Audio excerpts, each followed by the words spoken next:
Hello, and welcome to my talk on the Valkyries.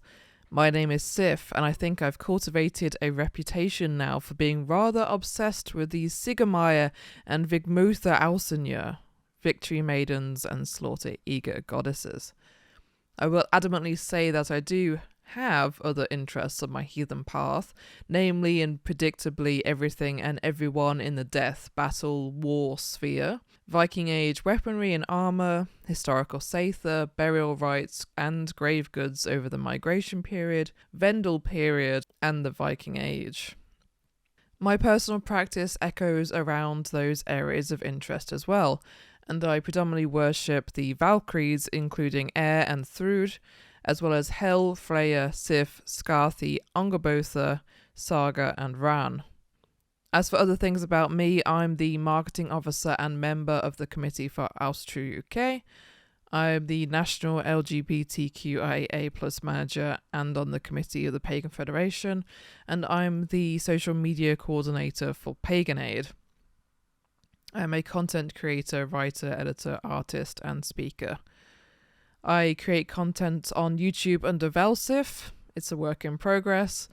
I write about the Valkyries whenever I get a moment. All that is to say, I like to be busy. I particularly enjoy peeling back the layers of the literature and the archaeology and posing different perspectives, questions, ideas that can help us to approach things from a different angle. That's how I approach how I worship and practice too. I question everything. I ask, what if? I rummage deep into scholarly pockets and pick up the lint and analyse the crap out of it. Because the academic landscape is constantly shifting. It's not infallible, and that leaves a lot of space for exploration. So with that in mind, let's talk about the Valkyries. They're not metaphorical pocket lint, though. They're amazing. They're at least a badass cape. I've given previous talks on the Valkyries which were specifically focused on the aftermath of the Aesir versus Vanir war, and more specifically than that, pondering the nature of the peace negotiations. The details are sparse, to put it lightly, but a deal seemingly was made, hostages exchanged, and it eventually resulted in the division of the warrior dead between at least two afterlife halls, Valhalla and Sessrumnir in Folkvanger, Odin getting half, Freyja getting half. I won't get into too much detail on that in this particular talk, if only to say to come talk to me at any point over the weekend, and I can direct you to those talks and get into the reads on it. But just to briefly summarise the key takeaway, the Valkyries are evidently tied to both Odin and Freyja innately, and I see them as a sort of collaborative effort of both gods. That doesn't quite capture the nature of that relationship in my mind, but it gives you a good idea of where my brain is at when it comes to all of this. Freyja is painted as a sort of proto-Valkyrie, the first, paving the way for what would eventually become the Valkyries as a force, which isn't absent from the literature. Whensoever Freyja rides into the strife, she's associated with battle, and that is informed in ways that are removed from the Valkyries, essentially dropping their chosen dead at the doors of Sessrumnir for her to pick from. Wording it like that makes them sound like cats bringing Freyja gifts of deceased things, which is apt. I also call them the inheritors of divine Sather, which I will get into in more detail as well. But for now, here in this talk, I can't imagine a better place to start than with a name. Valkyrie. Valkyrjur. Valkyrjur. Vala meaning slain, killed in battle. Kyrja coming from kiosa, to choose. Kyrja being chooser. Together, chooser of the slain. I think it's quite a common thing to sort of just accept that title at face value and move on. But what does choosing the battle slain really mean? Naturally, choosing who dies, and by extension, choosing who does not die. Expanding that naturally outwards, choosing who wins the battle and who loses. A nice example of this idea can be seen in the Heimskringla, with Odin sending Gondul and Skogul to choose among the kin who should die and join him in Valhall. King Hakon the Good and many of his men die in that battle, with the king asking Skogul why he was not given victory. Skogul responds, "We brought it about that you held the field and your enemies fled." Victory, after all, is rarely secured without loss. The king died, but his enemies were routed. For Hakon, that was a loss, but to the gods, his death ultimately didn't play a role in their grand tapestry, and Odin needs good warriors for his army.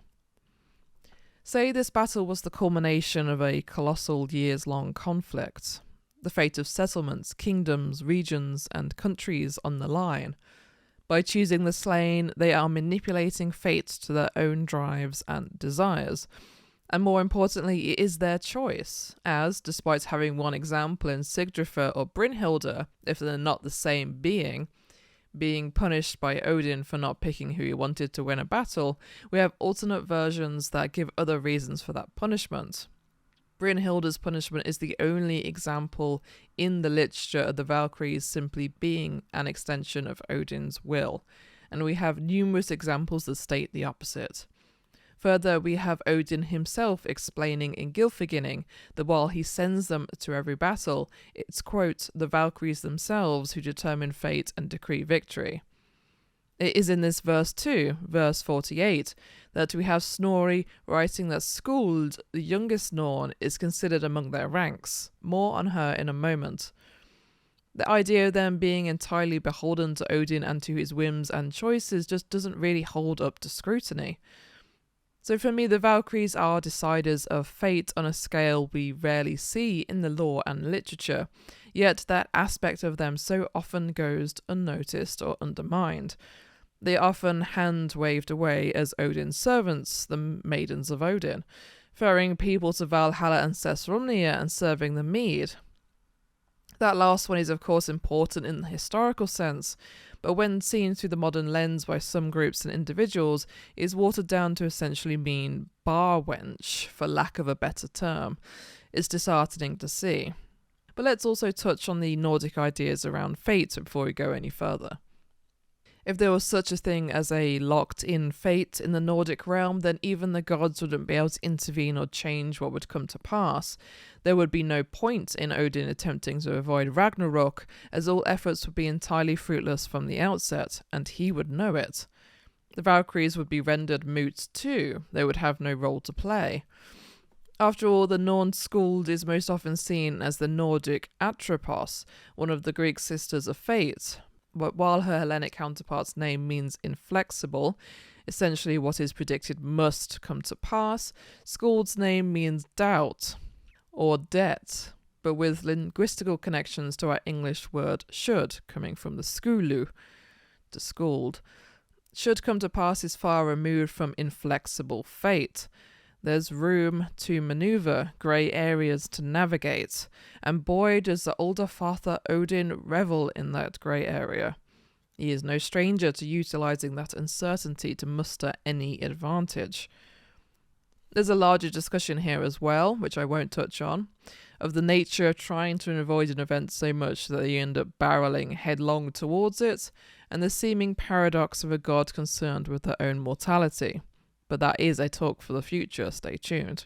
Odin does frame himself as the master of the wild.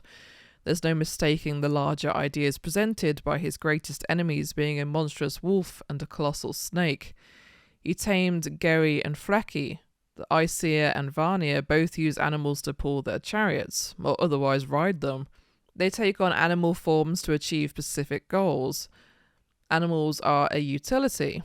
The Jotnar are the wild's given form, butting heads with the Aesir and their focus on civilization and order. With that in mind, let's talk about the nature and power of the wild when it comes to the Valkyries, as the Valkyries are very much a continuation of this idea of wildness being harnessed and directed to achieve a specific goal. In some of their earliest depictions, the kennings that we have, there's a certain feralness to them that slowly erodes over time, something primal, potent, and immovable. In later depictions, they carry echoes of this idea, but they become domesticated, their rough edges made smooth, and in a shape more acceptable to a post-conversion world. The Valkyries through the male gaze, essentially. Shout out to a fantastic talk I heard in May's Norse in the North Conference. So how are the Valkyries described in some of their earliest attestations? Well, we have descriptions such as slaughter-eager goddesses, as mentioned at the top of this talk. My favourite by a country mile is the desiring ran of the excessive drying of veins, highlighting a very common tendency to use the name of a goddess as a placeholder for goddess, which gets confusing when we see bloody wound curing Thruda, or curing Thruda of the bloody wounds, the daughter of Thor, but used here to mean goddess, despite Thruda also being listed among the Valkyries. Don't hate that at all. In Volsunga Saga, when Sigrun arrives with her fellow Valkyries, we are told that staring at them is like looking into a fire, calling on the idea of something primal and inhuman. Neil Price in The Viking Way calls them the female demons of carnage, and I think that summarises their depictions very well in the earliest attestations. I think I've referenced it ad nauseum at this point, but Njarl's saga includes an incredible section about the Valkyries weaving the fates of men using a loom made of arrows, swords, decapitated heads, intestines, and other body parts. They sing gleefully about their actions and the consequences of their actions, deciding the fates of men on the battlefield. With our shields we must beat this fabric of victory. Hilda goes to weave, and Hjorthrimul, Sangritha, and Svipul, with unsheathed swords, the shaft will break, the shield will shatter, the helmet hound will gnaw through armour. Later on there's also a mention of, to quote, Gunnar and Gondul, who protected the king, saw men's shields covered in blood. Here we have a nice depiction of the Valkyries' dual role on the battlefield, determining the fate of the battle en masse, while protecting key figures that are heavy with fate, that is to say that they are individuals whose actions can greatly impact those around them. I quite like there's also an inference here of the weaving being imperfect, or haphazard, or a sort of unrestrained action, the Valkyries becoming lost in their bloodlust and war song. So much so that Gunnar and Gondul need to be near the king to ensure a wayward arrow or spear doesn't hit its mark. Near enough to bear witness to the savagery of the battle, they saw men's shields covered in blood. Again, there's absolutely a wildness to them. The battlefield is a place of slaughter, with imagery calling to mind animals and animalistic behaviour. It is in these verses too we also have the phrase, the Valkyrjur have their choice of the slain, again falling back on the earlier idea that this isn't Odin's choice but theirs. There's something almost sacrificial and ritualistic about that wording too. The idea that they are unleashed on the battlefield to feast and delight in bloodshed before returning to the home of the gods. The wild is a place of supernatural power in the Nordic world, as it manifests in the sagas and Eddas. The Jotnar are of the wild. Their magic and power derives from it in ways that almost seem to bend reality. All illusions, personifications of the wild and abstract concepts. Gylfaginning, of course, showcases these ideas best, with Loki competing against Logi in an eating contest, Logi being a personification of wildfire devouring all in its path, Thor wrestling an old woman but could not beat her for she was old age, and so on. We are told of troll women who remain mysterious and unknowable in the tales they are mentioned in, and they too live and thrive in the wild, outside of social settings and population centres. We see across the literature that to practice magic was to distance yourself from social norms and expectations.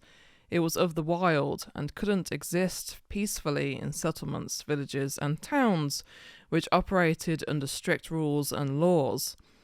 To practice magic was to defy those laws and conventions, to move beyond human restriction. Those that practice magic belonged to a liminal space between reality and the wild, the unknown, the other. But what is magic if not working to manipulate fate, altering what was planned, what was put in place, what would have happened, to have a say on the world around you? Your will and intention versus the flow of reality. Let's look at Odin and Freya.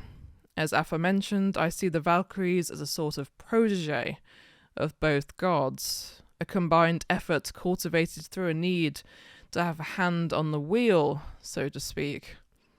I'm going to break that idea down further. Odin and Freya are very alike in many, many different ways. They are both magic users, they are travellers, wanderers. They are defined by passion and ecstatic frenzied states. They are both associated with war and death, and they are both associated with the Valkyries, which in my opinion speaks volumes. And I firmly believe that the Valkyries too fulfill all of these criteria. We have the Valkyries display a knowledge of runes. They are described as wearing swan coats, have an ability to transform themselves. They are friends of the raven and the wolf. They manipulate the multi-part soul, they have connections with the afterlife and necromantic practices, and they are shown alongside imagery that heavily brings to mind Seithr. I'd love to do a long deep dive into all of these individual elements, but I'm aware that I cannot run over this slot, and we've all got to get ready for the opening ceremony. So I'll touch on runic elements and then move on to Seithr. In Volsunga Saga, Brynhilde speaks to Sigurd about runes. I bring you beer, warrior, blended with strength and fame. It's full of spells and magic, good enchantments and happy words. You should carve victory runes if you want to have victory. You should make wave runes if you want to save ships out on the wild water. You should learn speech runes to prevent those who hate you from taking vengeance. You should learn beer runes, carve them on the drinking horn, and so on. This echoes the Havamal, in which Odin lists the various runes he knows too. It seemed Odin passed down his knowledge. We have Valkyries named Sigrun and Olrun, Victory Rune and Ale Rune, with the latter calling to mind their role as mead bearers in Valhalla. I've long questioned if there was any sort of carved runes in play in that role, perhaps to aid in recovery or resurrection or compliance or strength. This adds another tether to Skuld being listed as a Valkyrie too. The Nornir, after all, carve runes into the roots of Yggdrasil to dictate fate's path. I see her role as something akin to establishing checks and balances among the Valkyries, but we can't put aside that the Nornir and the Valkyries are connected too, not only through Skull's membership, but also in this idea of dictating fate and the use of swan imagery when it comes to the Slaughter Maidens. In Gylfaginning, again, it is stated that 2 swans feed from the well Earthabruna, from which all other swans descend. An interesting detail. I called the Valkyries the inheritors of divine Seithr in the opening segments of this talk, and while it isn't the most important factor on the topic of the manipulation and mastery of fate, it is relevant to the greater discussion at hand. Seithr manifests in a multitude of ways in the sagas, from controlling the weather, healing the sick, divination to inducing illnesses, to injuring, killing, maiming, and offering a bout of invulnerability in battle, alongside so many other uses. Seithr has ties to textiles, to weaving, binding, threads, distaffs, and spinning. It is a uniquely feminine power, and while we do have masculine practitioners historically, to be a man and to practice Seithr was to sacrifice societal status, to live outside social norms. This should sound a bit familiar as we've just touched on this. But even though the women too were considered other, and they lived lives in apparent isolation, they were still treated with respect when called upon, as we see in the saga of Eric the Red. Both Freya and Odin are masters of Seithr, and with the uses I've described here, you can see how I've concluded that the Valkyries too use Seithr in their duties. Gondul, another Valkyrie, means wand wielder or staff wielder, evoking this image of the Seithr worker, the vulva, wielding her staff. Within the context of a battlefield, we have human Seithr workers being able to place war fetters, that is to say, creating single seconds of fatal hesitation, a slow reaction, a moment of confusion. The Valkyries revel in these fetters as they weave the result of the battle. You can almost imagine these subtle manipulations happening across the field.